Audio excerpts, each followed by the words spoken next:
My mom and all of her siblings grew up in Ottawa, but they ended up settling in the US. The year is 1968. You're an accountant in London taking the tube home from work. While on the train, a distinguished fellow stands near you. He's an ambassador from Canada. Within 2 stops, you've exchanged contact information, and he said he will rally information when he returns to Canada to offer you positions. He offers jobs in Alberta and Saskatchewan, but your uncle says it's too far. It's a jungle out there, he says. He lists out suitable cities, and you decide on Ottawa, Canada.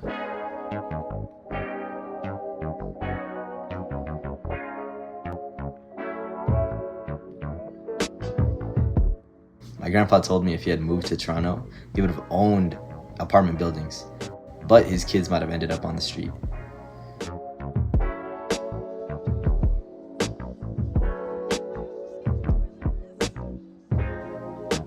So he has no regrets with settling in Ottawa. My family, many cousins, uncles, aunts, great uncles, great aunts, they're spread out throughout Canada. A lot of them on the east side called Orleans, but I stayed on the west side called Barhaven. Nepean, if you will. My mom and all of her siblings grew up in Ottawa, but they ended up moving to the US. Ottawa is a growing city, and it is very telling. You cannot leave your home without hearing construction, and there are new stores constantly opening. How is Ottawa facilitating this growth? The construction of integrated communities are a big factor in building a city. In this 2023 government document titled Neighborhood Zones, the city talks about the need for constructing higher density houses in neighborhoods and focusing much less on typology, which is X number of single family homes, Y number of high-rise apartments, and much more on context in a neighborhood. Let's look at Pleasant Hill, California, a college town for all intents and purposes. They placed a college, high school, and middle school right next to each other, accessed by single-lane roads, surrounded by 3 apartment complexes, many streets of 1-floor, 1-unit homes, a couple of shopping centers, and a strip mall. If we zoom out, we see a golf course and the 680 highway.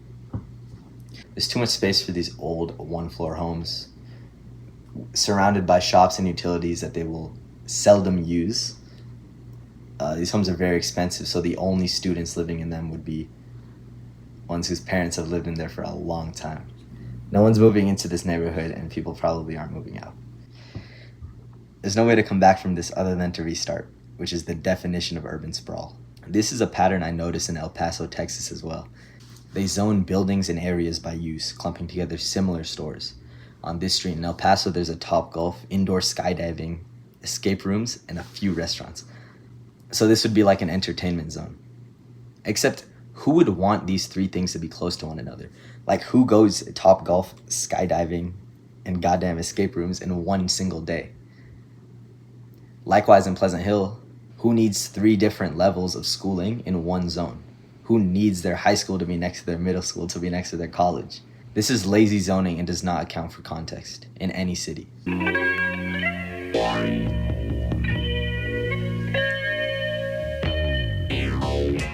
Neighborhood zones talks about building neighborhoods in Ottawa with proper context, meaning that density, form, and function are all accounted for. Notice that this document doesn't call for the destruction of all single-unit homes, or for only building brutalist Soviet buildings. No current standing home is going to be affected by this. However, allowing for more than one style of home to have space and ability to be built. This is freedom in choosing where you live. You have the ability to move to almost any neighborhood and live in any style of home that you want. In Ottawa, they build homes right next to townhouses, right next to condos, meaning the zoning is less strict, allowing for more integrated neighborhoods. You cannot talk about Ottawa planning without mentioning the Greenbelt. This massive ring around the main city contains farms, forests, and the international airport. This was built in the 1960s to stop the rapid urban expansion of Ottawa, building hubs of cities a few kilometers away from downtown Ottawa instead.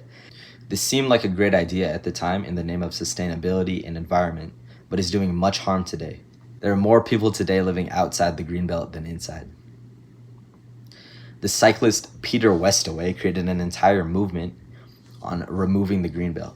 He claims the plan is outdated, built for a 1970s Ottawa, but is not sustainable whatsoever. Inside of this so-called belt. But instead of correcting this planning disaster, they continue to come up with lame excuses to leave it intact, exactly where it is. I would like to first show you The long roads between downtown Ottawa and these suburbs cost buses and cars much more in energy and time compared to building neighborhoods on these farms and forests. our city buses continue to spend over $10 million a year in extra fuel just to drive across this wasteland. And to extend all the infrastructure past this waste of space and maintain it is obscenely expensive. This creates a problem where the jobs are not where the people are. The NCC, National Capital Commission, is the largest landlord in Ottawa and is doing trivial conservation on land which could be used to make the community of Ottawa stronger.